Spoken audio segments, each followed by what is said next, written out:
Sonisphere Festival 2010, hanging out with Andrea from Lacuna Coil. How's it going, man? Pretty good, pretty excited. It's been a great show, so... Yeah, you played the main stage before. How was the show? Yeah, we played at noon, so it was really early. I didn't know what to expect, how many people is gonna be there. Then I turned around, in 5 minutes it was packed. Is that like where's these people coming from? Is that like the earliest show you've ever done? No, we did a very early show at Fest. First time we did Fest in 2004. We were on a rotating slot, so every day you change. So one day you play 9 in the morning, 9:30, 10, 11, 11:30, up to 2:30. So when you play 9:30 in the morning was crazy. Was there anyone there at 9 in the morning? Everybody was there. Like, you got like 10,000 people at 9 in the morning, but the problem is that sometimes we did some off dates, some shows on our own, and we finish at 1 in the night. So then in 7 hours you're back on stage again, and it seems like you never stop from the night before. You know? Pretty mad. The last time I saw you guys then was on your headlining tour you did in the UK. Yep. How was that for you? It was pretty good, pretty good. It was in bigger places, so it was pretty good. You had some cool supports as well. Yeah, it was an interesting package with Domin, which is a new up-and-coming band, and then the Little Rabbits from Clown from Slipknot, which is a completely different kind of band. Yeah, very as well. Very so yeah, but we like to bring something different to the table, because if you take only copycat of your own band on tour with you, I don't think it's interesting in the end of the day. I mean, sometimes it can work for certain type of bands, but we're more bands that like bands with personality to show. And I noticed you actually missing a bass player on the show. Was that right?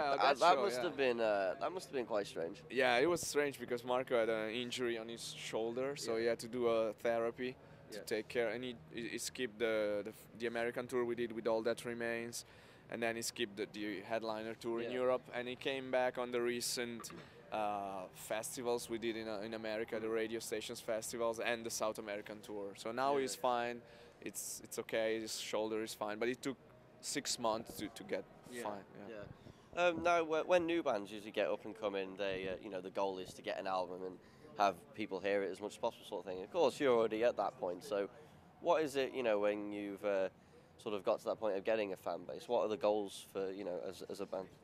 I mean, it's really hard to say because, of course, you move your goals every time. When you start, you never think you're gonna tour the world or you're gonna sell some record or you're gonna live out of the music.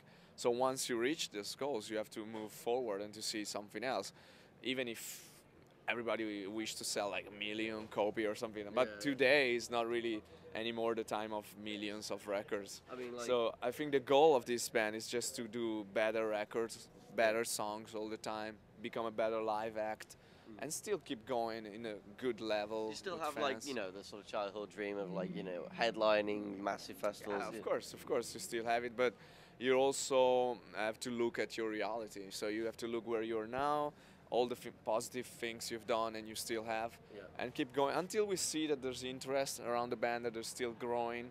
We will always go. I mean, and we will have something to say, of course. Otherwise, it wouldn't be fair. And are you guys sort of writing on the road at the moment? Yeah, not really on the road because we had some time off home, so we've been collecting ideas for lyrics and for music as well.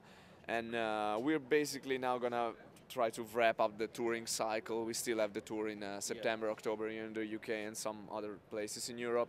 Then we're probably gonna go to Japan and India and some other, but just staying in between the touring cycle and the writing and the collecting materials, especially. I understood you're going to be doing lots of tours. I was wondering, do you have sort of any favourite countries that you like to tour now? I mean, we've been around in many places. Probably Asia is a place we haven't really done. We've just done Japan once, so it would be cool to go back. We've done Australia twice, South America, North America. So now it's probably Asia is the place we should check out. That's pretty cool. And Japan, then, that's a metal scene growing because bands like Arch Enemy are absolutely huge over there. What are the fans over there like for you? I mean, we only been there once for a big festival called Loud Park, and it was pretty awesome with Marilyn Manson and Machine Head, like a lot of good bands, and the reaction was amazing. We had like signing session and stuff, and people was waiting for many years. So now it is time for us to go there and do some small headline show, just to see, to try to open the market for real shows. We never really focus on Asia because we've been spending so much time in Europe and North America that we never really focus, but we should, especially the new album Shallow Life. went really well in the charts, way higher than before in Japan. But we actually never toured yet, so it's time to go, I think, and see what's going on. Andrea, cheers for hanging out, man, and I'll let you enjoy the rest of the festival. Thank you very much, and see you next time. Cheers.